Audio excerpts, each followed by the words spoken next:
Hero kelas pertamanya. Masih melanjutkan kisah dari seorang siswa pendiam bernama Kim Si-eun yang harus dipindahkan dari sekolahnya setelah melakukan hal brutal dengan menghabisi para pembuli di sekolah dulunya. Namun kebrutalannya menghabisi mereka merupakan awal dari perjalanannya menuju kegelapan. Ia tidak menyangka malah dipindahkan ke sekolah berandalan yang mirip sekali dengan Sujuran.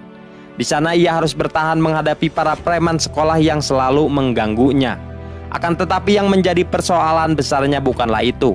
Di lingkungan sekolah ini terdapat 4 sekolah raksasa berandalan yang melakukan aliansi. Dan hanya sekolah baru Si-eun saja yang menolak aliansi ini. Imbasnya sekolah mereka harus selalu mendapatkan gangguan dari sekolah aliansi. Suatu ketika Si-eun merasa muak atas semua ini, ia pun menyatukan sekolahnya sendiri demi melawan 4 aliansi sekolah itu. 4 sekolah versus 1 sekolah, ini akan seru sekali cuy. Apa yang akan terjadi selanjutnya? Entahlah, siapkan dulu dut kopanya dan inilah Hero kelas kedua 2025. Let's go. Di awal film kita akan diperlihatkan dengan Kim Si-eun yang sedang berjalan menuju ke sekolah barunya. Dan selamat datang di sekolah Enjang, sekolah yang cukup terkenal akan keberandalannya. Kekerasan dan pembulian adalah bahasa keseharian di sekolah ini. Terdapat banyak sekali praksi-praksi yang terpecah dan saling bersaing. Dan hal itu menjadikan sekolah Enjang adalah satu-satunya sekolah yang sulit untuk dipersatukan. Dan tragisnya hukum alam cukup berlaku di sini, yang lemah akan menjadi korban pembulian sedangkan yang kuat akan menjadi pelakunya. Pada hari pertamanya masuk ke sekolah, Kim Si-eun langsung mendapatkan perlakuan khusus dan respek dari seluruh siswa SMA Enjang. Tidak ada satupun yang berani mengusiknya. Hal itu dibuktikan oleh seluruh siswa yang langsung membuka dan menyingkir untuk membiarkan Si-eun lewat. Seluruh siswa Enjang telah mengetahui bahwa Si-eun dipindahkan ke sekolah ini akibat pernah melakukan hal brutal di sekolah lamanya. Bahkan ia juga menghabisi seorang atlet UFC hingga menyebabkan cacat permanen. Dan akibat hal itulah membuat seluruh murid mengeluarkan larangan khusus, yaitu agar tidak mengganggu Kim Si-eun. Mereka semua menjuluki Kim Si-eun sebagai murid psikopat. Dan di dalam webtoonnya juga Si-eun mendapatkan julukan lain sebagai si ular putih dari Enjang. 작년에 뭐 애 하나 죽이고 전화 왔다던데. 야, 문시현. 와, 존나 사이코패스네. Ketika di kelas, si Kim Si-eun hanya menghabiskan waktunya untuk tidur saja. Selama ini ia tidak pernah merasakan tidur nyenyak setelah insiden brutal di serial pertamanya. Ia masih selalu dihantui rasa bersalah yang mendalam terhadap teman baiknya, yaitu Suho yang masih terbaring koma di rumah sakit. Layaknya seperti kebanyakan sekolah, pasti ada saja siswa culun yang kerap menjadi korban pembulian dan menjadi pesuruh di sekolah ini. Namanya Juntae, orang-orang menghinanya dengan sebutan si anjing pesuruh. Sebab keseharian ia selalu menjadi pesuruh dari si pembuli bernama Choi-man. Di setiap harinya, dirinya selalu dipaksa untuk membagikan sekotak susu dan cemilan kepada siswa-siswa lain.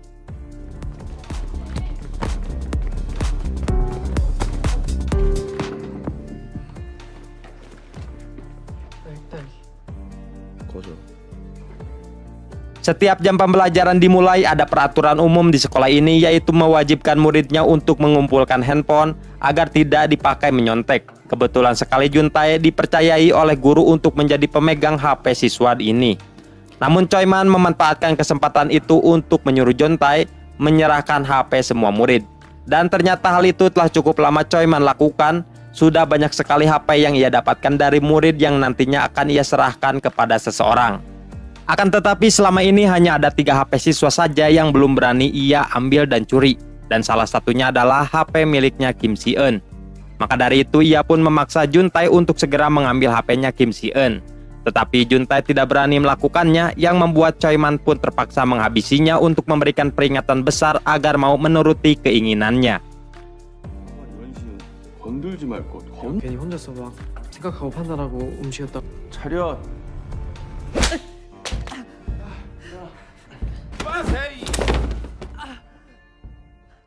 Dikarenakan tidak ada pilihan lain, Juntae pun menurutinya.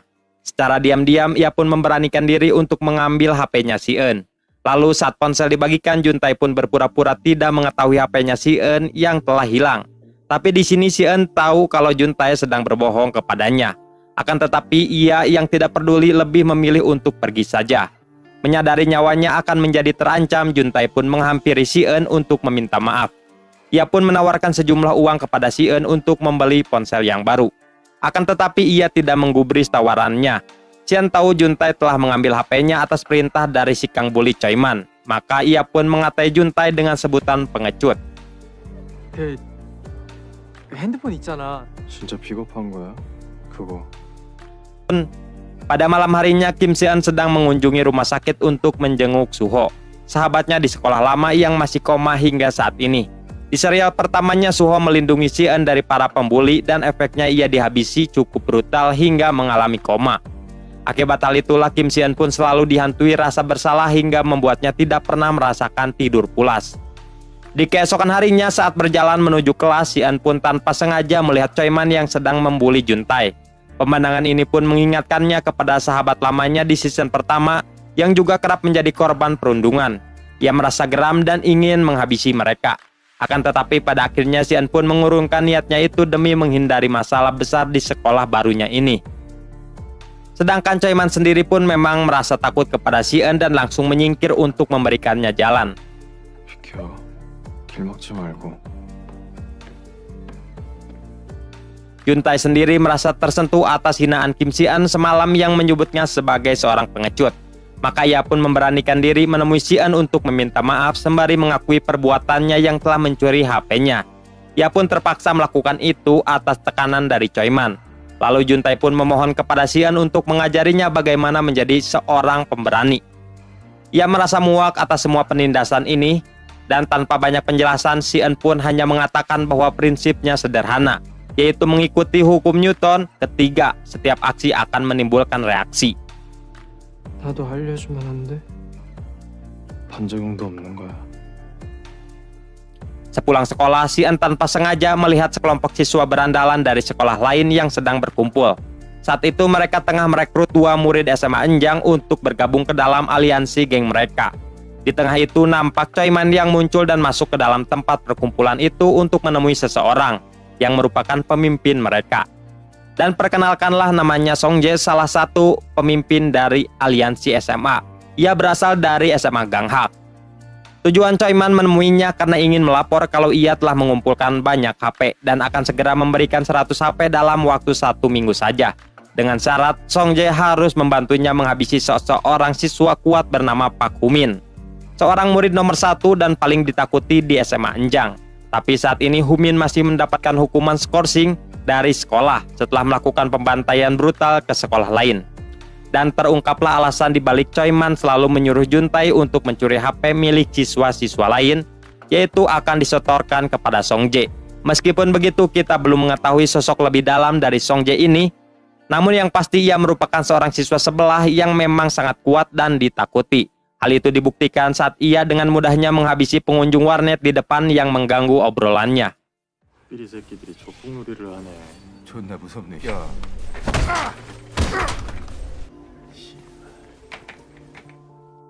Di tempat lain, Juntae mulai merasa termotivasi atas ucapan Kim Si Eun yang mengatakan hukum Newton 3. Memang benar setiap aksi akan menghasilkan reaksi. Itu artinya ia memang harus memunculkan aksi untuk terbebas dari penindasan Choi Man. Ia pun membulatkan tekadnya untuk tidak takut lagi terhadap Choi Man. Di pagi harinya sebelum para siswa datang ke sekolah, ia pun pergi ke sekolah duluan untuk mengambil HP-HP milik siswa yang telah dikumpulkan oleh Choi Man. Lalu ia pun menaruh satu persatu HP itu ke kolong meja siswa untuk mengembalikannya, termasuk HP-nya. Hingga saat pagi harinya, tindakan itu pun membuat Choi Man sangat marah besar. Ia pun langsung mendatangi Juntae di kelas dan menghajarnya tanpa ampun. Tetapi Juntae telah benar-benar berubah dan disinilah untuk pertama kalinya ia berani melawan. Meski demikian, ia tidak mampu menahan semua pukulan Choi Man dan harus merasakan pedihnya dipukul.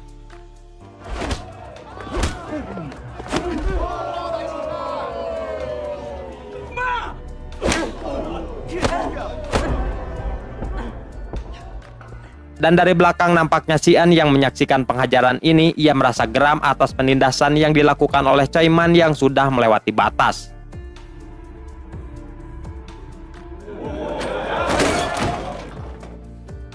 손 넘지 말라고.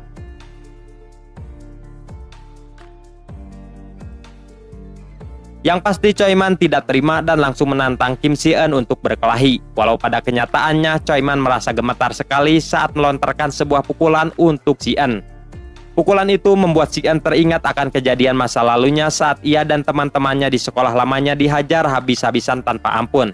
Saat itu ia lepas kendali dan menghajar balik para pembuli itu dengan brutal, bahkan hampir saja membunuh mereka. Dan semenjak itu ia berjanji pada dirinya sendiri tidak akan berkelahi lagi.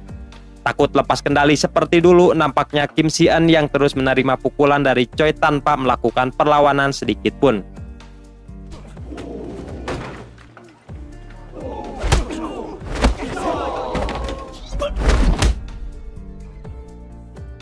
Keributan itu pun telah memancing seluruh siswa untuk menontonnya. Dan di antara mereka salah satu siswa murid dari klub basket, perkenalkan namanya Hyun Gotak, yang biasa disebut dengan Gotak. Ia merupakan orang nomor 2 di sekolah ini sekaligus teman dekatnya dari Pak Kumin, si murid yang paling ditakuti nomor 1 di sekolah. Tapi seperti kita tahu, Humin sedang mengalami hukuman skorsing dari sekolah. Dan hal itu pun dijadikan kesempatan oleh Choi Man untuk mengambil alih kekuasaan dan menjadi preman dadakan. Lalu Gotak pun meminta Choi Man untuk menghentikan perkelahian. Jika tidak, ia akan menghajarnya. Sontak saja ancaman itu pun justru malah membuat Choi Man merasa diremehkan. Sehingga ia pun malah menantang Gotak untuk berkelahi 1 lawan 1.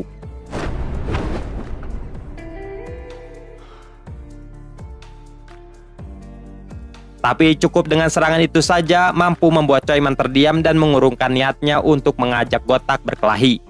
Juntae sendiri sedang mengajak Si-eun pergi ke ruang perawatan khusus untuk mengobati lukanya. Di sana Juntae pun mengucapkan terima kasih atas bantuannya tadi. Terlebih lagi ia sangat berterima kasih atas motivasi dari Kim Si-eun yang telah memotivasinya untuk menjadi seorang pemberani. Mendengar hal itu, Kim Si-eun pun hanya merespon dengan wajah dingin saja. Nampaknya Juntae dan Si-eun yang perlahan mulai semakin dekat menjadi seorang teman. 왜 그랬어? 유턴 제3법칙. Sementara itu seluruh siswa tengah membicarakan tentang Si-eun yang tidak melakukan perlawanan tadi.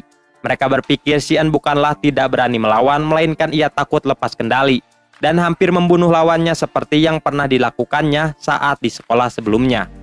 Sedangkan Choi Man sendiri masih merasa tidak terima terhadap Gotak yang telah mempermalukannya tadi. Ia pun berencana akan melakukan balas dendam. Meski demikian ia sadar kekuatan otot tidak akan mampu menandingi Gotak, maka ia pun akan memakai rencana lain, yaitu akan mengadu dombakan Gotak dan Si-eun untuk berkelahi. Rancangan pun mulai dilakukan, ia pun menghampiri Si-eun dan Juntae untuk berpura-pura ingin berteman dengan mereka dan meminta maaf. Juntae sendiri merasa sedikit curiga dengan tingkah Choi Man, tidak seperti biasanya menjadi baik seperti ini. Hingga di saat Si-eun telah pergi, Choi Man pun membawa paksa Juntae ke ruangan basketnya Gotak. Di sana ia pun dengan sengaja mengacak-ngacak tempat itu untuk mulai mengadu domba. Tidak lupa menyekap Juntae ke dalam lemari basket miliknya Gotak.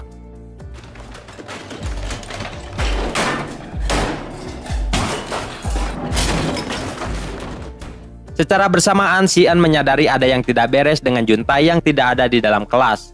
Dalam kebingungannya itu, Choi Man pun mulai memprovokasi Si-eun dengan berkata kalau Juntae telah diseret paksa oleh Gotak dan rekannya ke ruangan basket. Mendapati info itu, ia pun langsung bergegas ke sana. Bersamaan dengan itu, Gotak juga tengah diprovokasi oleh orang suruhannya Choi Man kalau Si-eun ingin menantangnya duel. Tentu saja Gotak pun langsung mencari Si-eun yang sedang berada di bawah dan tengah menuju ke ruangan basketnya. Si-eun sendiri telah tiba di ruangan basket Gotak dan melihat ruangan itu yang sudah acak-acakan. Lalu ia pun membuka sebuah lemari dan menemukan ada Juntae yang tengah disekap di dalam itu. Melihat hal itu, ia sebenarnya paham kalau ini adalah ulahnya Choi Man yang ingin mengadu dombakannya dengan Gotak. Tapi sayang, ia yang memang orangnya pendiam merasa tidak peduli untuk membicarakan kebenaran ini kepada Gotak. Hingga tidak berselang lama, Gotak dan rekannya pun kembali ke ruangan basket dan melihat ruangannya yang sudah acak-acakan. Tentu saja ia pun marah dan menduga Si-eun adalah pelakunya. Dan saat sepulang sekolah, Gotak pun langsung mencegat Si-eun yang sedang pulang bersama dengan Juntae untuk menanyakan ruangannya yang sudah berantakan tadi. Juntae pun ingin menjelaskannya kalau semua ini adalah kesalahpahaman yang telah dibuat oleh Choi Man untuk mengadu dombakan mereka berdua.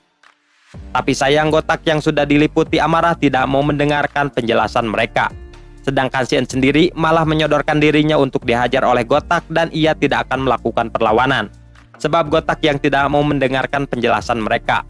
Tentu saja perkataan itu pun malah semakin memicu kesalahpahaman saja. Lalu Gotak yang sudah merasa emosi malah mengungkit masa lalunya Kim Si-eun yang hampir membunuh seseorang. Dan bahkan hampir kehilangan sahabatnya yang kini masih koma di rumah sakit. Dan seketika saja ucapan itu pun membuat Si-eun marah besar dan hampir lepas kendali lagi. Ia pun mengambil pulpen untuk dipakai dalam menyerang Gotak. Bahkan serangan itu pun mampu mengenai tangannya Gotak dan merobek bajunya.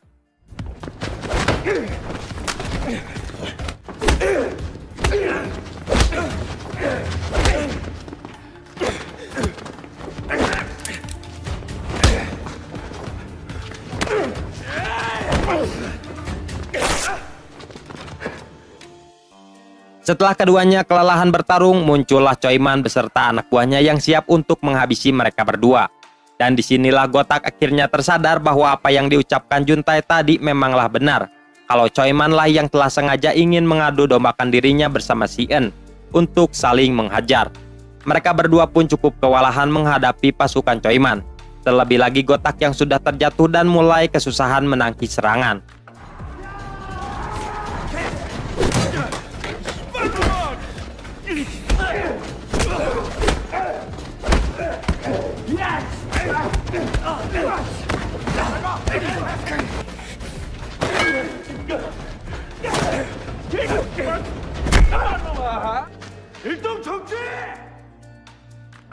Akan tetapi saat Si-eun akan dihantam oleh tongkat baseball, dari belakang muncullah seorang pria yang berteriak untuk meminta mereka berhenti berkelahi.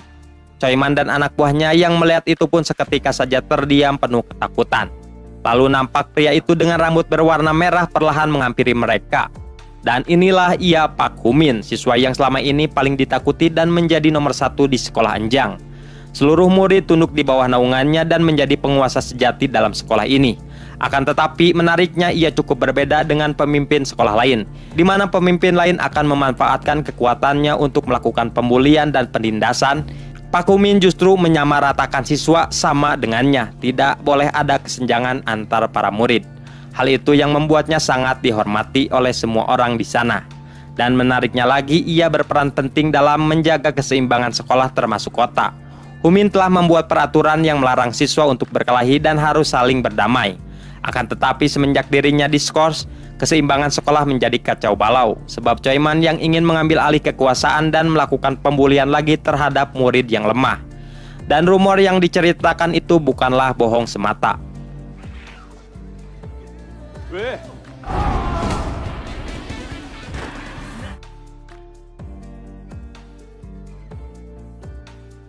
Saking ditakutinya, Choi Man beserta anak buahnya pun memilih untuk kabur agar tidak dihabisi olehnya. Dan disinilah awal pertemuan Humin dengan Si-eun, si murid baru. Humin merasa sangat tertarik dengan Si-eun yang menatap tajam penuh kedinginan terhadapnya. Menariknya, di balik namanya yang sangat ditakutkan, ternyata Humin memiliki sifat yang sangat konyol sekali. Lalu ia pun menyuruh Gotak untuk meminta maaf kepada Si-eun. Bahkan ia sendiri juga ikut menunduk untuk meminta maaf juga. Akan tetapi Si-eun tidak menggubris hal itu dan malah langsung meninggalkan mereka berdua. Dan hal itu pun membuat Humin semakin tertarik untuk mengenal lebih jauh tentang Si-eun. Di keesokan harinya, sekolah dibuat terasa senang sekali dengan kembalinya sang raja sekolah. Siapa lagi kalau bukan Humin. Kedatangannya pun disambut hangat oleh seluruh siswa.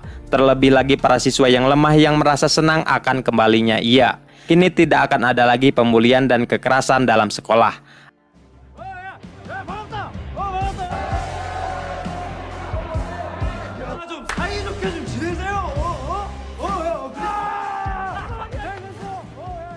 Akan tetapi di hari pertamanya masuk, ia pun malah langsung dipanggil ke ruang BK akibat ketahuan melakukan perkelahian dengan Choi Man kemarin. Nampak juga ada Gotak, Juntae, dan Si-eun yang ikut dipanggil juga. Untung saja Pak Guru hanya memberikan hukuman ringan saja bagi mereka, yaitu menyuruh mereka untuk menjadi petugas bebersih di sebuah acara festival yang akan segera diselenggarakan esoknya.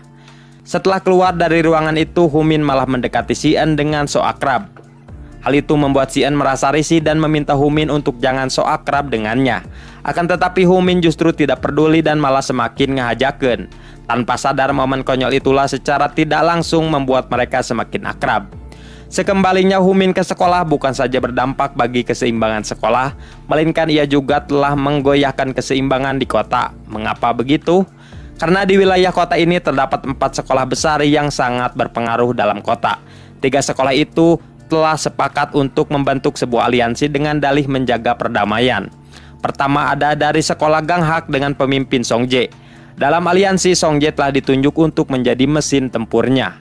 Selanjutnya ada 2 bersaudara Seongmuk dan Baek Dongha dari sekolah Hyonsung. Keduanya itu telah ditunjuk untuk menjadi pemegang keamanan aliansi. Sedangkan terakhir berasal dari SMA Yoil yang telah ditunjuk untuk menjadi pemimpin aliansinya. Dan perkenalkanlah namanya Baek Sojin. Ialah yang akan memegang penuh keseimbangan aliansi agar tidak terjadi bentrok antar sekolah.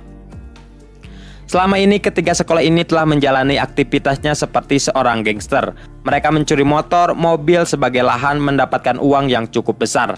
Dan hasil uang tersebut mereka setorkan kepada seorang bos mafia yang menjadi pelindung aliansi sekolah ini. Dan terungkaplah alasan Choi-man selalu mengumpulkan HP hasil dari curiannya, yang tidak lain untuk disetorkan ke aliansi ini sebagai syarat untuk bergabung kepada mereka. Dan menariknya hanya sekolah Enjang saja yang menolak untuk bergabung ke dalam aliansi. Pak Humin tidak mau sekolahnya masuk ke aliansi yang selalu melakukan aktivitas kriminal. Dan penolakan itulah telah membuat aliansi marah, sehingga siapapun murid yang memakai seragam Enjang pasti akan dihajar dan dipalak. Suatu ketika Humin merasa marah sekali atas apa yang telah mereka lakukan terhadap teman satu sekolahnya. Ia pun pergi sendirian untuk melakukan balas dendam dan membrutal menghabisi siapapun yang memakai seragam dari aliansi. Dan kebrutalan itulah yang membuat dirinya dihukum skors oleh sekolah. 우리 학교 근처의 학교들은 다 소속돼 있는 일진 연합이처럼 완전 활동한다고 하더라고. 이제 박후민은 그런 거 안 한다고 해서 박후민이 빡쳐가지고 연합 애들을 다 Di markas besar aliansi, Baek Jin tengah menyuruh Songje untuk pergi ke sekolah Enjang dan menyampaikan pesan kepada Humin agar mau bergabung dengan mereka. Secara bersamaan, Pak Humin, Gotak, Juntae, dan Si-eun tengah berada di mall untuk memenuhi hukumannya menjadi petugas bebersih.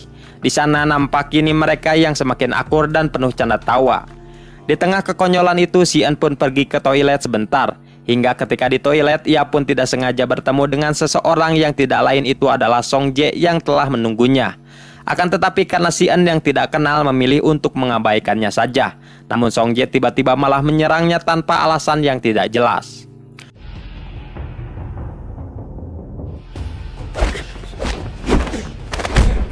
왜 그러 내 대가리 깨게? Songje pun merasa kagum akan kemampuan Si-eun yang bisa menghindari semua serangannya. Ia mengatakan suatu saat nanti dirinya pasti akan kembali bertemu lagi untuk melanjutkan salam perkelahian ini. Setelah itu Songje pun keluar dari toilet dan akhirnya bertemu dengan Humin yang dicari-cari. Seketika saja Humin pun langsung merasa emosi dan menanyakan apa yang telah dilakukan Songje di tempat ini.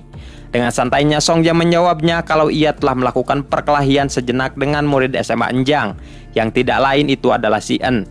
Ia merasa kagum dengan Si-eun, si murid baru yang cukup kuat. Mendengar hal itu, Humin pun langsung menghampiri Si-eun untuk menanyakan apa yang telah dilakukan Songje saat tadi. Tapi Si-eun yang pelit bicara tidak memberitahukan apa-apa. Berpindah kepada Baek Jin, meskipun ia seorang pemimpin aliansi yang kejam dan brutal, ia juga memiliki sisi terangnya, yaitu sangat pintar dalam segi belajar. Saking pintarnya, ia pun selalu meraih nilai tinggi di sekolah dan mendapatkan beasiswa juga.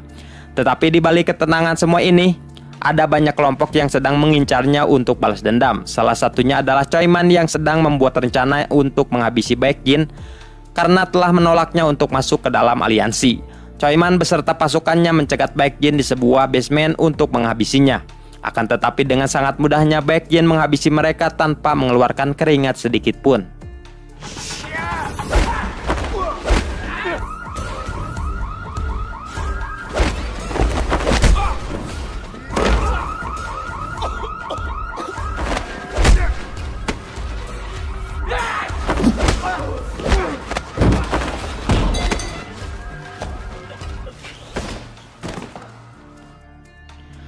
Di tempat lain, Humin sedang mengajak Gotak dan Juntae untuk mampir makan di kedai milik ayahnya. Dan disinilah kita bisa melihat bahwa di balik kekonyolan Humin, ternyata ia selalu mendapatkan tekanan batin dari ayahnya yang memiliki sifat pemarah. Meski demikian, Humin selalu menutupi rasa kesedihannya itu di hadapan teman-temannya. Dalam makan bersama itu, Gotak menceritakan keberanian junta yang telah mengembalikan ponsel milik teman-temannya yang dicuri oleh Choiman. Mendengar hal itu, Humin pun merasa kagum dengan Jontai yang menjadi pemberani. Tapi Jontai mengakuinya kalau keberanian ini didapatkan akibat nasihat dari Sian. Sian sendiri seperti biasa tengah pergi ke rumah sakit untuk menjenguk Suho yang masih terbaring koma. Tapi sesampainya di sana, ia begitu terkejut saat melihat Songjae yang telah menunggunya di sana. 저 새끼가 안수호구만. 나랑 잠깐 어디 좀 가자. 빨리 와, 이 씨발 새끼야.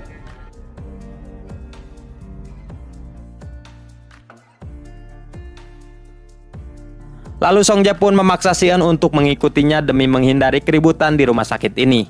Sian pun menurut dan mengikuti Songjae yang membawanya ke sebuah tempat yang ternyata ia tengah dibawa ke markas besar aliansi sebab Baekjin yang ingin bertemu dengannya. Saat ini Sian telah dianggap ancaman besar oleh Baekjin setelah mengetahui kemampuan bertarungnya di atas rata-rata. Maka tujuan Baekjin memanggilnya yaitu ingin mencoba mengajaknya bergabung ke dalam aliansi.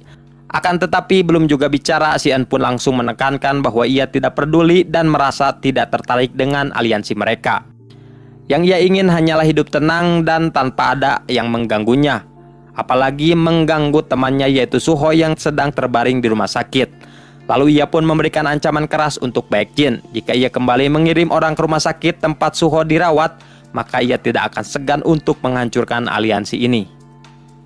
Mendengar peringatan itu, Baekjin pun setuju tidak mengganggu Sian lagi, dengan syarat Sian tidak boleh berteman dengan Humin. 한 번만 말할게. 분명히 말할 게 있어서 온 거야. 내가 다 죽여버릴 거라고. 후민이 옆에서 알짱대지 말라고. Humin sendiri tengah mendapatkan masalah besar sebab ayahnya yang sedang ditangkap oleh kepolisian akibat berkelahi dengan seorang preman.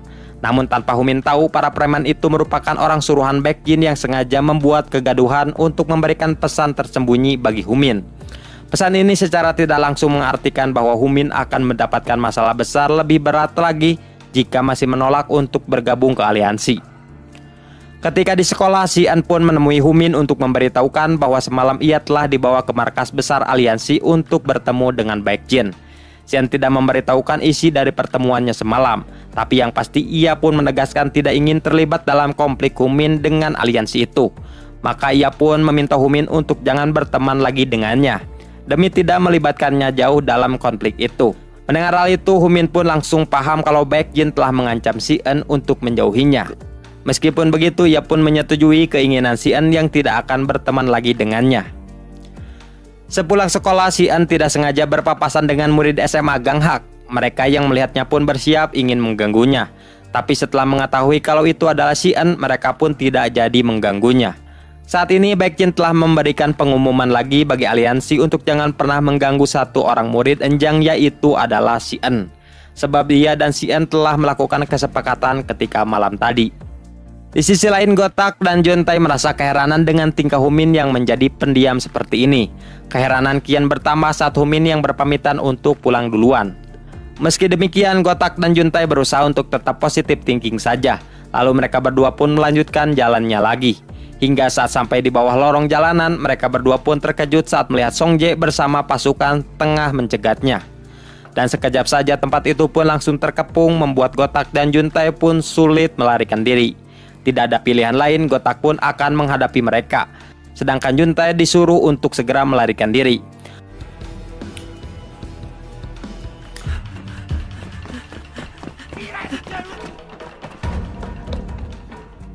Akan tetapi akibat kalah jumlah, Gotak pun tidak mampu menahan mereka.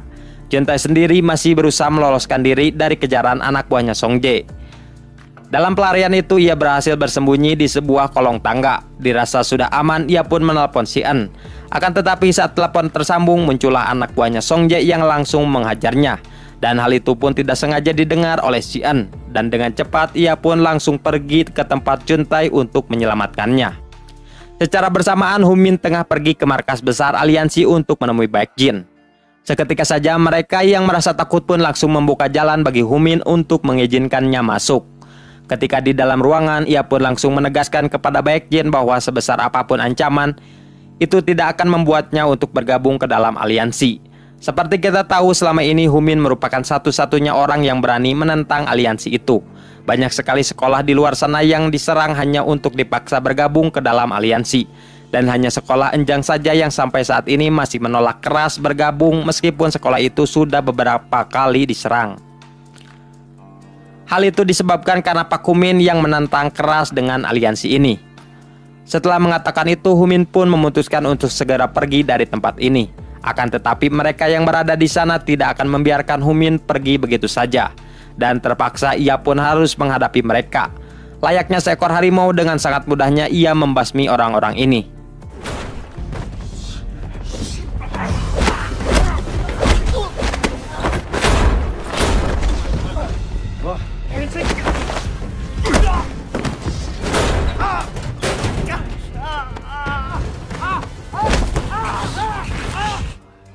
그만두라고 보내줘. Balik lagi kepada Gotak dan Junta yang tengah dibawa ke atap gedung untuk dihabisi oleh Songjae dan kawan-kawan. Di sana Gotak yang sudah kewalahan masih dipaksa untuk bertarung dengan Songjae. Di tengah perkelahian muncullah sang ular putih dari Enjang, siapa lagi kalau bukan si En. Kemunculannya ke sana karena ingin menyelamatkan kedua temannya yang telah dibuat babak belur seperti ini. Meskipun apa yang dilakukan itu telah melanggar janjinya kepada Baekhyun. Akan tetapi atas nama pertemanan, si En tidak lagi memperdulikan janji itu. Sehingga ia pun langsung bertarung 1 versus 1 dengan Songjae. Di setiap pertarungan apapun, si En memiliki gaya andalan, yaitu memakai pulpen untuk dipakai dalam melumpuhkan lawan. Tapi kali ini lawannya yang dihadapi itu cukup lumayan kuat. Bahkan mampu merebut senjata ballpointnya itu. Namun jangan salah, dalam pertarungan jalanan tidak ada peraturan apapun. Intinya pemenang akan ditentukan bukan oleh siapa yang memiliki teknik bertarung terbaik, melainkan siapa yang mampu menumbangkan lawan dengan cara apapun. Akibat itulah si En pun selalu memanfaatkan barang-barang di sekitar untuk dipakai dalam melumpuhkan lawannya. Lalu ia pun mengambil pot bunga dan...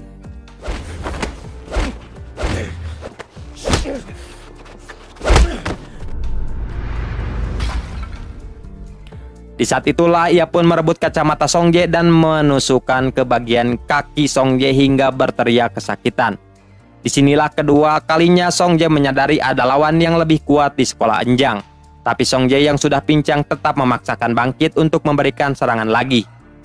Hingga akhirnya keduanya pun sama-sama tumbang dan kelelahan.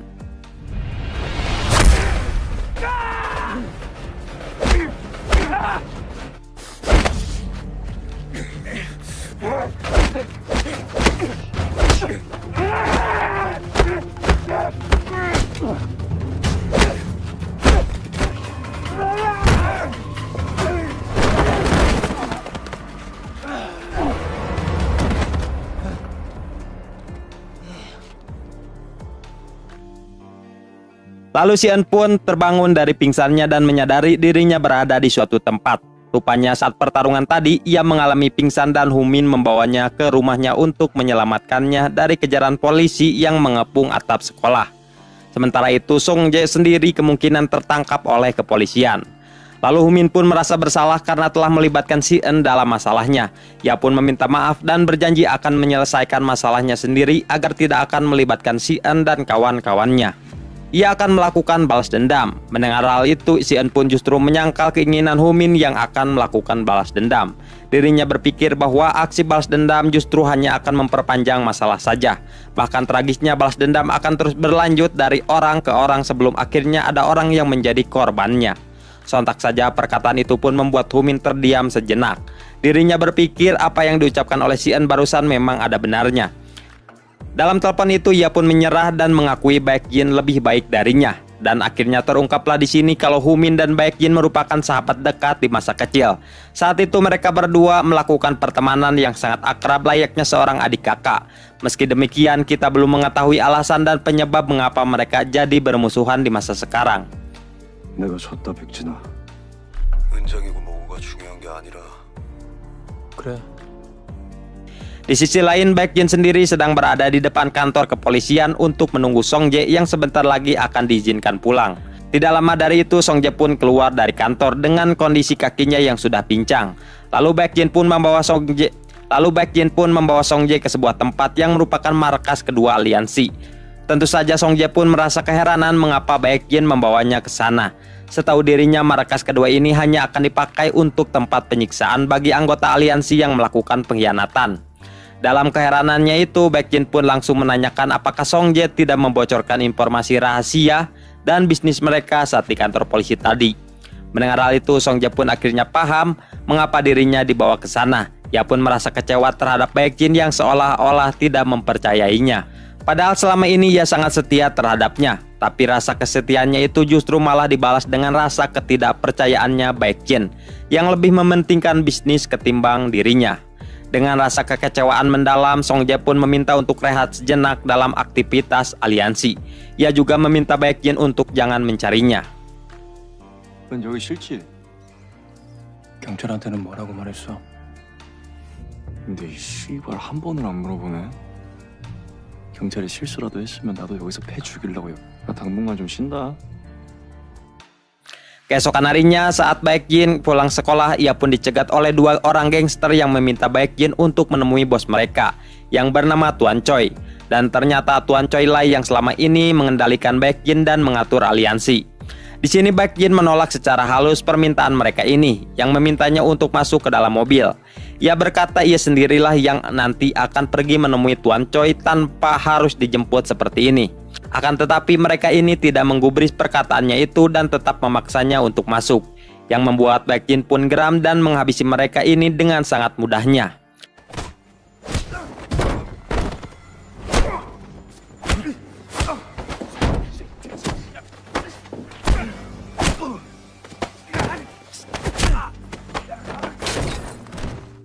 Setelah itu Baekjin pun kembali ke markas besar dan ia begitu terkejut saat melihat ada seseorang yang sudah menunggunya. Dan inilah Tuan Choi, seorang bos gangster yang mengendalikan aliansi secara penuh dari belakang. Dan ia jugalah yang selama ini telah memberikan backup kuat bagi aliansi agar bisa melakukan aktivitas gangster sepertinya. Dan hasil uang yang didapatkan dari aliansi sepenuhnya akan disetorkan kepadanya. Kedatangannya ke sana hanya ingin memperingatkan Baekjin untuk lebih becus dalam mengawasi anak buahnya. Saat ini kepolisian selalu mendatanginya untuk menanyakan terkait rekening palsu yang digunakan dalam aktivitas ilegal oleh anak sekolahan. Kemungkinan besar informasi ini telah bocor oleh Song Jae yang telah ditangkap polisi saat kemarin. Maka Tuan Choi pun menyuruh Baekjin untuk segera mencari Song Jae yang saat ini entah ada di mana. 금성재? 아이씨. 네. 또 오게 하지 마. Kembali kepada Si-eun yang kini mulai berteman dan akrab lagi bersama Humin, Gotak, dan Jontae. Tapi naas kebahagiaan itu hanya sesaat saja saat Humin mendapatkan info kalau ayahnya telah ditangkap polisi lagi akibat menghajar pelanggannya. Rupanya orang yang telah dihajar ayahnya Humin itu merupakan anggota aliansi yang telah disuruh oleh Baekjin untuk memberikan pesan untuknya. Di mana pesan itu berisi pengajakan untuk Humin agar menerima tawarannya bergabung ke dalam aliansi. Jika menolak, maka dipastikan Baekjin akan lebih mengganggu dan mengusik orang-orang terdekat Humin. Tentu saja Humin pun cukup kesal sekali atas semua ini. Ia pun menghajar orang suruhan Baekjin untuk melampiaskan rasa emosinya ini. Akibatnya ia pun harus mendapatkan hukuman skorsing lagi dari pihak sekolah.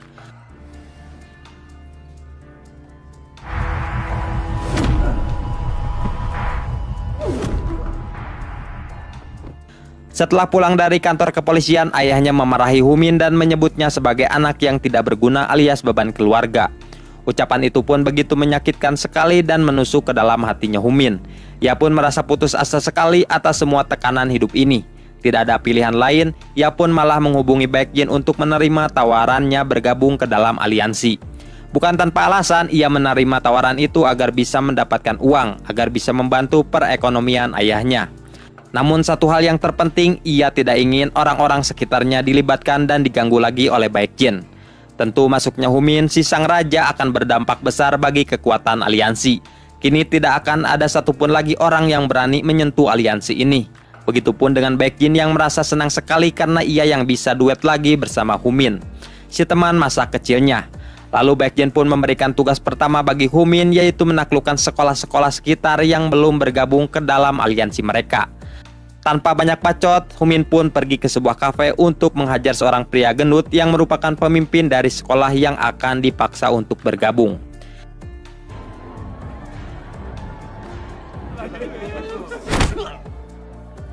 이제 성남은 연합에 들어오는 거야.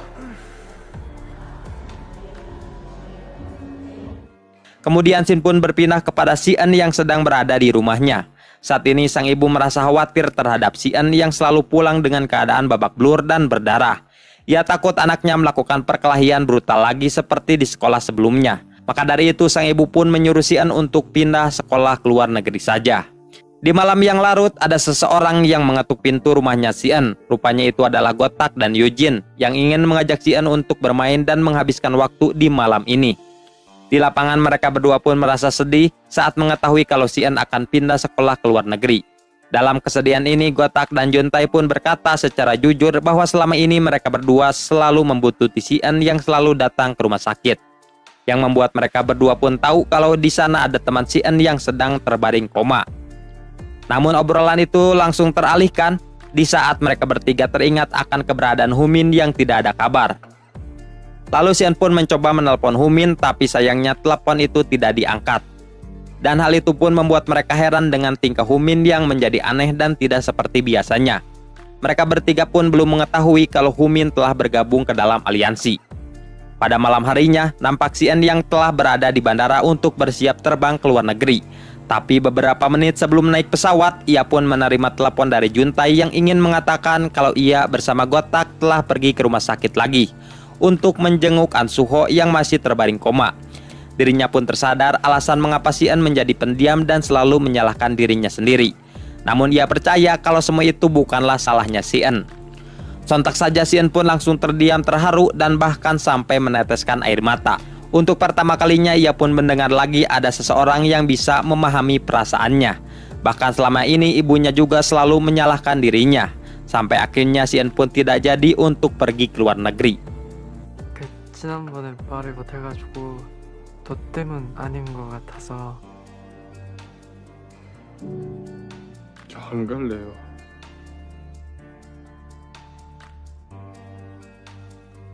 Keputusan Si En untuk tidak jadi ke luar negeri membuat Gotak dan Juntai merasa senang.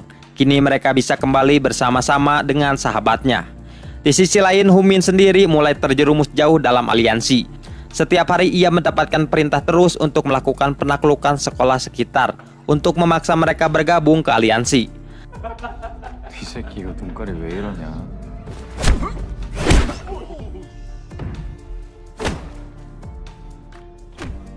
Setelah membereskan tugasnya, ia pun selalu mendapatkan bayaran besar dari Baekjen. Rencananya hasil uang tersebut akan ia berikan kepada ayahnya untuk membantu perekonomian. Bergabungnya Humin ke aliansi pun tersebar ke penjuru kota. Salah satunya sekolah Enjang yang begitu merasa tidak percaya dengan pemimpin mereka yang malah mengingkari janjinya untuk bergabung bersama aliansi. Begitupun dengan Si En, Gotak dan Juntai yang ikut merasa terkejut. Mengetahui info itu, mereka bertiga pun berencana akan mengajak Humin kembali lagi. Mereka tahu keputusan Humin bergabung ke dalam aliansi dilandasi rasa bersalah karena teman-temannya yang selalu dibuntuti oleh mereka. Humin berpikir dengan bergabungnya ia itu bisa menjauhkan orang terdekatnya dari gangguan Baekjen. Padahal itu tidak sepenuhnya benar atas kesalahannya Humin. Sepulang sekolah, mereka bertiga pun langsung menuju rumahnya Humin. Namun Humin tidak berada di rumah. Sesampainya di sana, mereka pun disambut oleh ayahnya Humin yang pemarah. Sang ayah pun memberitahukan kalau Humin sudah beberapa hari tidak pulang.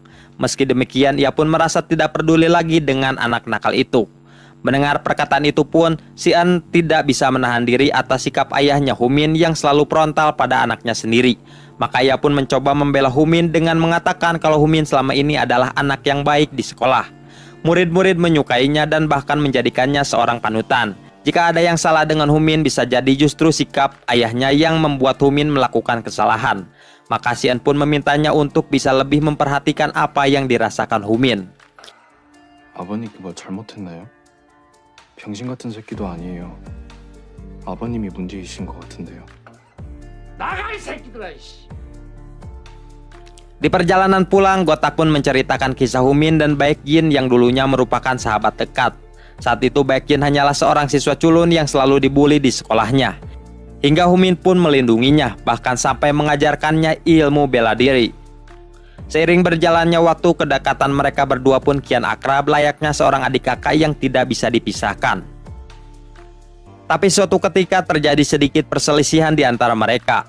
Baekgin menyalahgunakan ilmu bela dirinya dan menghajar siapa saja yang tidak bersalah. Ia merasa menghajar seseorang itu adalah obses kesenangan baru untuknya. Dan semenjak itulah Humin pun dihantui rasa bersalah mendalam karena telah mengajarkan Baekgin berkelahi. 둘이 졸라 베프였어. 바쿠가 나백진한테 알려줬어. 근데 나백진 걔는 중학교 때 공부만 하고 쌈질 같은 거 누구한테나 알려주지 않는다. Pada pagi harinya, Xian dan Gotak menemui Choiman untuk menanyakan tempat-tempat aliansi selalu berkumpul. Mereka berdua sangat yakin Humin pasti berada di salah satu tempat milik aliansi. Atas sedikit paksaan, Choiman pun memberitahukannya. Terdapat dua tempat besar yang selalu dijadikan tempat untuk berkumpul bagi aliansi sekolah. Pertama ada arena bowling yang dijadikan markas besar aliansi. Menurut sepengetahuannya, tempat itu juga dijadikan sebagai tempat pencucian uang hasil dari bisnis ilegalnya. Sedangkan yang kedua adalah bengkel motor Daesung. Biasanya tempat itu mereka jadikan sebagai tempat penyiksaan bagi aliansi yang berkhianat. Akan tetapi fakta yang disembunyikannya adalah bahwa tempat tersebut merupakan tempat penyimpanan hasil curian mereka seperti motor, mobil, HP, dan lain-lain. Uang hasil penjualan itu lalu akan dicuci di arena bowling demi menghindari kecurigaan aparat. Mereka akan mempekerjakan anggotanya dalam bisnis haram ini dan membayar mereka dalam jumlah tinggi. Itulah alasan mengapa banyak sekali siswa yang minat untuk bergabung kepada mereka, yang sudah pasti uangnya besar. 우선 볼링장. 볼링장은 나백진이 매니저로 일하는데 이게 수익이니까 그것도 세탁기 졸라 돌리는 거지. So 심플. 페이를 존나 잘 줘. 네 돈 필요 없어. Mendengar info itu, Gotak mengajak Xian untuk segera bergegas pergi ke sana dan mencari Humin. Akan tetapi Xian menahan dan bahkan meminta Gotak untuk jangan bertindak dulu sebelum ada instruksi darinya. Mereka harus merancang strategi dulu untuk bisa menyelundup ke sana. Sebab sekalinya gagal melangkah, dipastikan mereka tidak akan bisa kembali dari tempat itu. Pada malam harinya, Xian secara diam-diam pergi ke arena bowling untuk menemui Baekgin. Tujuannya jelas, yaitu ingin menekan Baekgin untuk menyerahkan Humin dan jangan pernah mengganggu hidup mereka lagi. Tapi ancaman itu tidak membuat Baekgin takut sedikit pun. Secara bersamaan, Gotak dan Juntai tidak mendengarkan perkataan Xian untuk jangan bertindak dulu. Saat ini mereka berdua tengah pergi ke bengkel Daesung dengan harapan bisa menemukan Humin. Akan tetapi saat masuk ke dalam, mereka berdua terkejut saat mendapati banyak sekali motor curian di tempat itu. Bukan itu saja, Gotak dan Juntai pun melihat adanya sebuah berkas di dalam ruangan. Mereka berdua berencana masuk ke dalam itu untuk mencari sebuah berkas penting yang bisa dipakai dalam menghancurkan aliansi. Akan tetapi tanpa sepengetahuannya, hal ini pun tengah disaksikan langsung oleh Baekgin melalui kamera CCTV. Maka ia pun menyuruh pasukannya untuk segera bergegas ke sana dan menangkap mereka. Sementara itu, Xian yang mengetahui info itu berencana ingin menyusul ke sana untuk menyelamatkan Gotak dan Juntai. Tapi sayang, ia pun tidak akan dibiarkan pergi begitu saja oleh Baekgin. Lalu ia pun terpaksa harus menghadapinya dulu. Namun sebelum perbakuhan taman dimulai, tiba-tiba muncul Humin dari belakang. Humin pun merasa marah terhadap Baekgin yang telah melanggar janjinya untuk tidak mengganggu temannya lagi. Maka ia pun memutuskan telah resmi keluar dari aliansi. Dalam ketegangan ini, Xian pun memberitahukan kalau Gotak dan Juntai sedang dalam bahaya. Ia pun mengajak Humin untuk segera pergi ke sana. Akan tetapi sayang, langkahnya ditahan oleh Baekgin. Tidak ada pilihan lain, ia pun terpaksa akan menghadapinya dulu. Sedangkan Xian sendiri disuruh untuk pergi duluan demi menyelamatkan mereka. 제발 앞으로 연락하지 말고.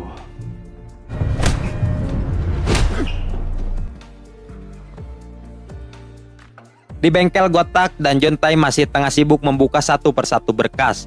Hingga akhirnya berhasil menemukan sebuah buku besar yang mencatatkan plat nomor curian yang telah digelapkan oleh aliansi.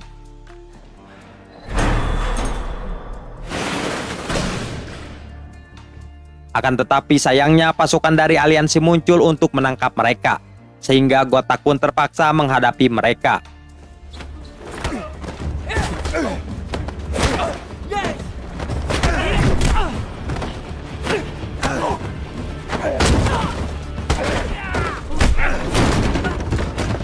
Meski di awal Gotak mampu melumpuhkan beberapa orang, namun karena jumlah mereka yang sangat banyak membuatnya benar-benar kewalahan.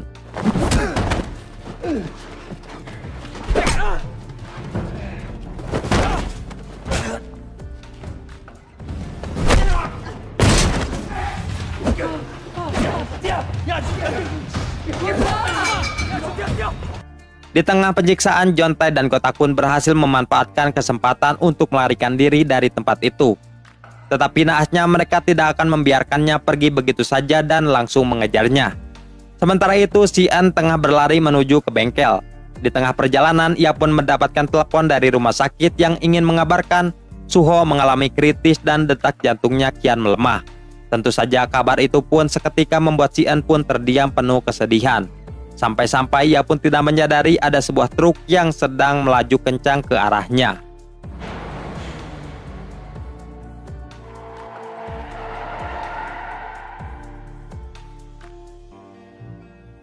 Kembali ke Gotak dan Jontai yang masih berusaha melarikan diri dari kejaran anggota aliansi.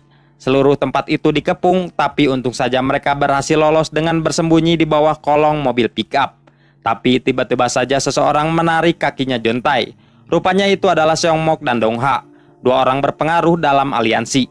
Dengan terpaksa lagi, Gotak pun melawan mereka berdua.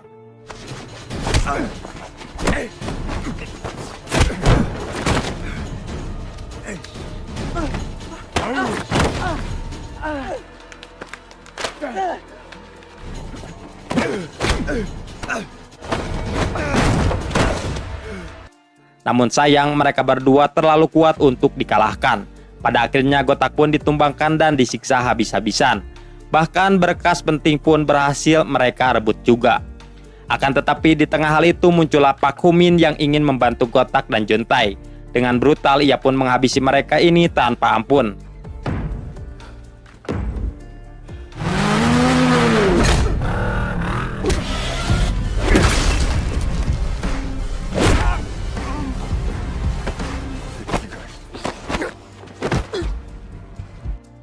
Saking brutalnya, ia pun mencekik dan ingin membunuh lawannya. Bahkan Gotak pun tidak mampu menghentikannya. Akan tetapi kebrutalannya pun seketika mereda saat mendengar kabar Xian mengalami kecelakaan dan dirawat di rumah sakit.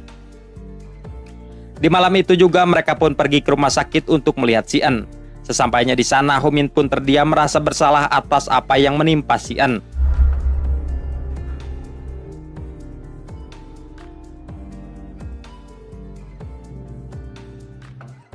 Tidak lama dari itu, ibunya Xian pun menghampiri mereka untuk mengabari kalau keadaan Xian sedikit stabil. Meski demikian, sang ibu meminta mereka untuk mulai menjauhi Xian demi menjauhkannya dari hal-hal berbahaya seperti ini. Dirasa malam semakin larut, mereka bertiga pun memutuskan untuk pulang. Sesampainya di rumah, Humin pun merasa keheranan dengan tingkah ayahnya yang kini tidak pemarah seperti biasanya.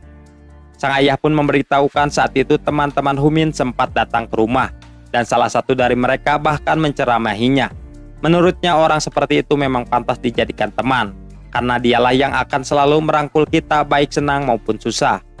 Seketika saja Humin pun langsung meneteskan air matanya saat sadar kalau orang yang dimaksud ayahnya itu adalah Xian. 어줍지 않게 어른 흉내내지 말고 연락 안 된다고 찾아주는 친구들도 있고. 그거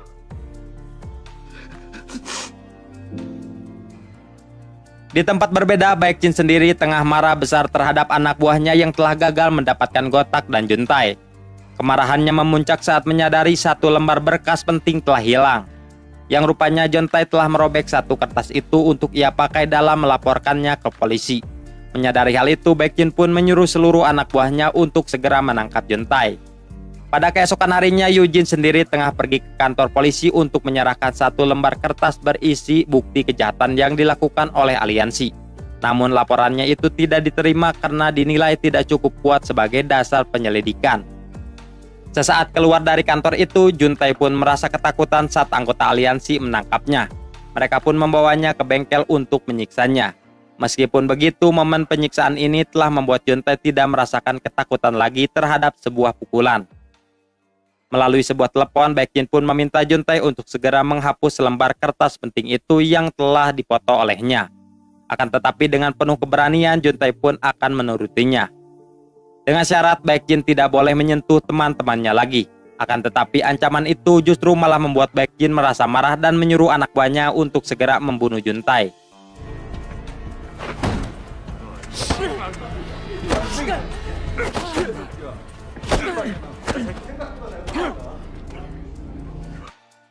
Di tengah penyiksaan itu muncullah Song Jae yang selama ini telah menghilang.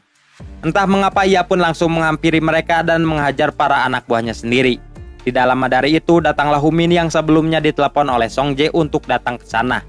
Di sana Humin pun merasa heran dengan Song Jae yang telah membantu Juntai dan menghajar anak buahnya sendiri. Walaupun begitu ia pun mengucapkan terima kasih kepada Song Jae atas bantuannya itu. 인사들 나눠. 고맙다.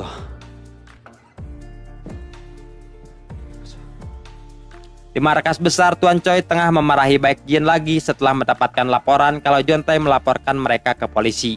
Meskipun laporannya itu tidak digubris oleh kepolisian. Akan tetapi itu akan menjadi awal malapetaka bagi mereka. Tuan Choi pun memperingatkan jika hal kecerobohan seperti ini terjadi lagi, maka ia tidak akan segan untuk menghabisi Baekjin. Di tempat lain, Humin sendiri mulai merasa lelah atas Baekjin yang sudah terlalu jauh melibatkan teman-temannya. Maka ia pun memiliki rencana sendiri untuk menyelesaikan semua masalah ini. Hingga keesokan harinya, ia pun mendatangi sekolah Baekjin sendirian. Ia pun berteriak keras untuk menantang aliansi Baekjin berperang dengannya. Di tawuran nantilah kita akan melihat mana yang layak disebut kuat. Dan jika Humin menang, maka ia pun meminta Baekjin untuk membubarkan aliansinya. Sedangkan jika ia kalah, maka sekolah Enjang akan siap untuk bergabung bersama aliansi. 야, 나백지! 한 뜨자, 이 씨발놈아! 그건 내자이지! Sedangkan di sekolah Enjang, Gotak tengah berpidato melalui mic untuk meminta bantuan kekuatan dari seluruh siswa. Cosplay menjadi Genji dan Murayama ini memberitahukan bahwa sebentar lagi sekolah mereka akan melakukan tawuran dengan aliansi Baekjin. Kembali ke Humin yang sedang pergi ke rumah sakit untuk menjenguk Si-eun. Di sana ia pun bertemu dengan ibunya Si-eun yang langsung meminta maaf atas ucapannya malam itu, yang meminta mereka untuk menjauhi anaknya. Saat ini keadaan Si-eun telah kian membaik. Menurut dokter, Si-eun hanya mengalami tekanan lebih dari sarafnya. Hal itu dipicu akibat Si-eun yang tidak pernah tidur pulas selama ini, yang mana seperti kita tahu Si-eun memang tidak pernah tertidur pulas semenjak dihantui rasa bersalah atas apa yang telah menimpa Suho. Tidak berselang lama, Si-eun pun akhirnya siuman dari komanya. Dan belum sepenuhnya pulih, ia pun malah ingin pergi dari rumah sakit agar bisa menjenguk Suho. Hingga setibanya di sana, ia pun merasakan lega sekali setelah perawat mengabarinya kalau detak jantung Suho telah kembali normal. Meskipun begitu, mereka pun belum mengetahui kapan Suho akan bangun dari komanya.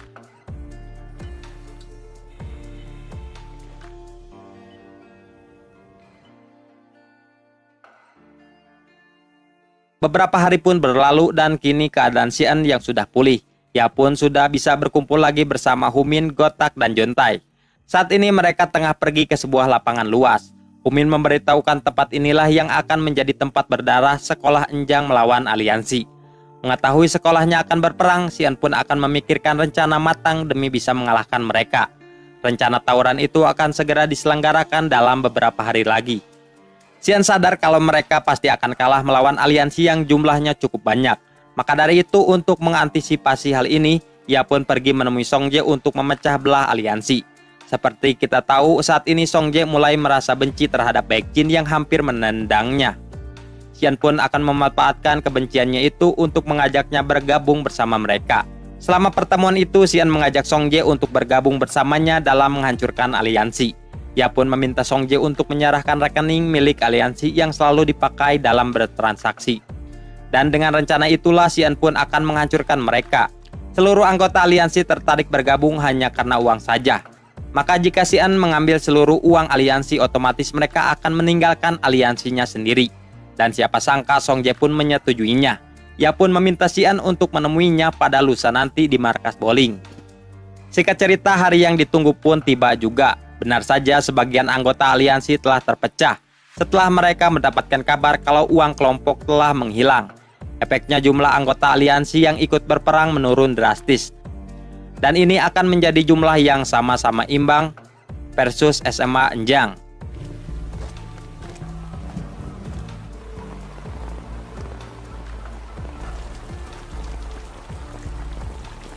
Di hujan yang sangat deras, nampak murid Enjang yang tengah berjalan untuk menuju ke TKP peperangan.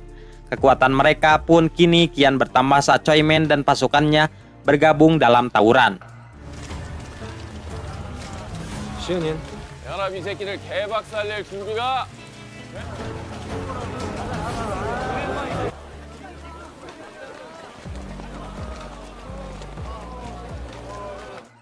Pada saat bersamaan, Xian sendiri tengah pergi ke arena bowling untuk menemui Song Jae yang akan menyerahkan rekening aliansi. Ia mendapatkan pesan dari Song Jae yang mengajaknya untuk mengambil bukti kejahatan di markas tempat bowling. Karena saat itu lokasi tersebut sedang sepi, mengingat seluruh anggota aliansi yang tersisa ikut pergi bersama Bainara untuk menghadapi SMA Enjang. Kembali ke SMA Enjang yang beberapa langkah lagi akan tiba ke TKP tawuran. Tetapi dalam perjalanan itu, Juntai merasakan ada yang tidak beres dengan Xian yang sulit dihubungi. Maka ia pun memilih untuk bergegas pergi mencari Xian yang sebelumnya pernah memberitahukan sedang pergi ke tempat bowling. Dan benar saja, saat ini Xian tengah dijebak oleh Song Jae. Dari belakang muncullah anak buah Song Jae yang langsung mencekiknya hingga tidak sadarkan diri. Song Jae sengaja melakukan ini karena ia tidak sudi harus membantu Xian yang telah membuat kakinya pincang.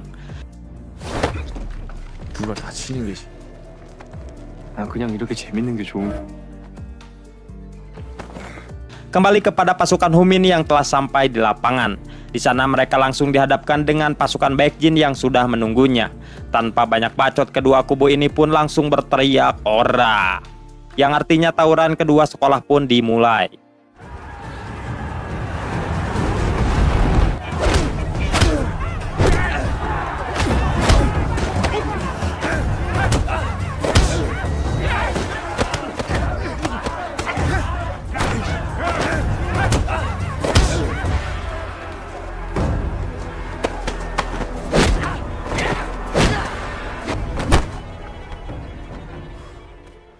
Dalam pertempuran itu tibalah sang raja versus raja yang saling bertemu, yaitu Humin dan Baekjin. Mereka berdua pun langsung saling serang dan baku hantam. Nampaknya Humin yang lebih sedikit unggul, ia pun memfokuskan untuk menyerang tangannya Baekjin. Meski demikian, Baekjin tidak akan mudah ditumbangkan begitu saja, ia pun berusaha bangkit untuk membalikan keadaan.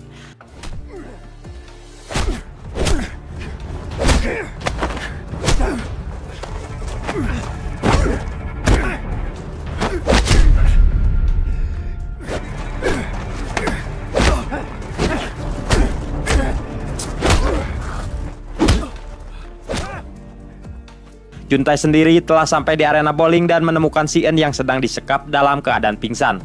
Ia pun mencoba membangunkannya dan mengajaknya untuk segera pergi dari sana. Namun sial sekali anak buah Song Jae muncul lagi untuk menghentikan mereka berdua. Tidak ada pilihan lain, Xian pun terpaksa menghadapinya lagi.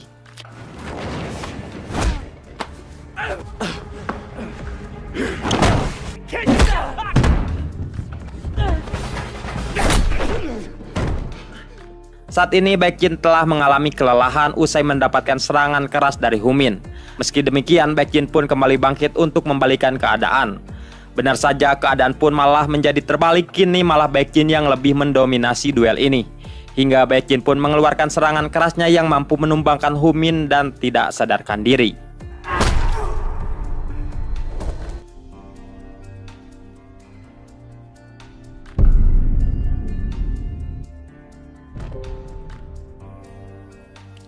Dan duel itu pun menjadi akhir peperangan ini. Para aliansi pun langsung berteriak keras untuk merayakan kemenangannya. Sedangkan sekolah Enjang hanya bisa terdiam penuh ketidakpercayaan. Mereka tidak percaya orang sekuat Humin bisa dikalahkan seperti ini. Lalu Baekjin pun berteriak keras terhadap mereka untuk mengesahkan kalau saat ini sekolah Enjang telah resmi tunduk di bawah mereka. Dan jika ada yang menentang maka dipersilahkan untuk berhadapan dengannya. Dan dari sinilah muncul seorang siswa Enjang dari belakang untuk melawan Baekjin. Siapa lagi orang tersebut kalau bukan si ular putih Xian.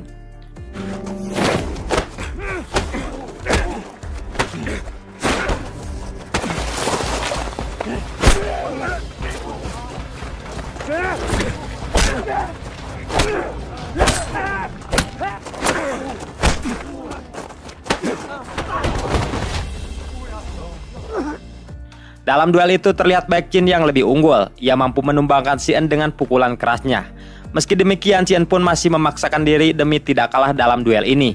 Ia pun membabi buta dan membrutal dalam memberikan serangan balik. Entah mengapa ia pun menargetkan kakinya Baekjin untuk membuatnya pincang. Walaupun begitu, Baekjin pun cukup kuat dan melontarkan pukulan terakhirnya yang membuat Si Eun pun tidak mampu bangkit lagi.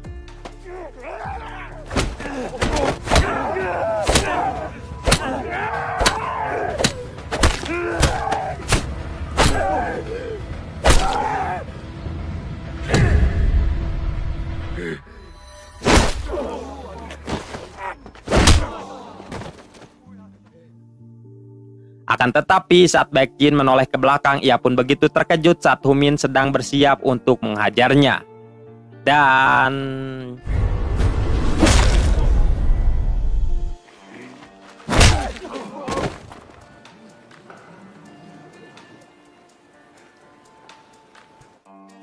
pada akhirnya Baekjin pun terjatuh dan tidak bisa bangkit lagi.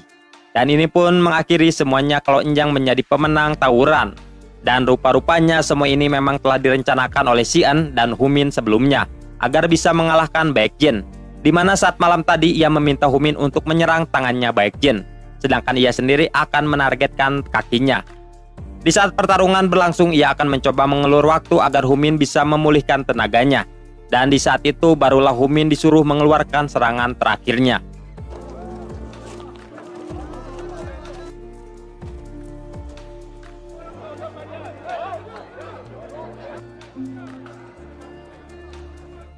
Setelah peperangan itu, kini keadaan sekolah pun kembali normal. Sekolah Enjang telah berhenti mendapatkan gangguan dari aliansi yang kabarnya telah resmi dibubarkan. Mereka telah terpecah dan lebih fokus terhadap sekolah masing-masing. Sedangkan Baekjin sendiri dikabarkan telah menghilang dari kota ini dan belum diketahui keberadaannya. Di sisi lain, Si Eun mendapatkan kabar dari rumah sakit kalau Suho akhirnya telah sadar dari komanya. Dengan cepat, Si Eun, Humin, Gotak, dan Juntae pun bergegas ke rumah sakit. Si Eun pun begitu terharu sekali saat melihat sahabatnya yang ia tunggu selama ini telah siuman. 저기 뒤에 분들은 누구죠? 잘 살았냐?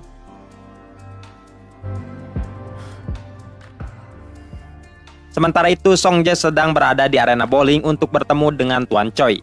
Di sana Tuan Choi pun meminta Song Jae untuk melanjutkan kepemimpinan aliansi, menggantikan Baekjin. Song Jae pun tersenyum tipis saja dengan artian yang belum pasti apakah ia menerimanya atau tidak. Dan beberapa hari berlalu, seluruh sekolah di kota mendapatkan kabar pahit saat mendengar Baekjin ternyata telah meninggoy. Meskipun begitu, penyebab kematiannya sangat misterius dan tidak bisa dijelaskan. Nampak Si Eun, Gotak, Juntae, dan dua bersaudara Seongmok dan Dongha yang tengah menghadiri acara pemakaman ini. Mereka semua menangis atas kehilangan musuh bebuyutannya yang sebetulnya mereka anggap teman. Terutama Humin yang sampai saat ini masih yakin kalau Baekjin tidaklah jahat.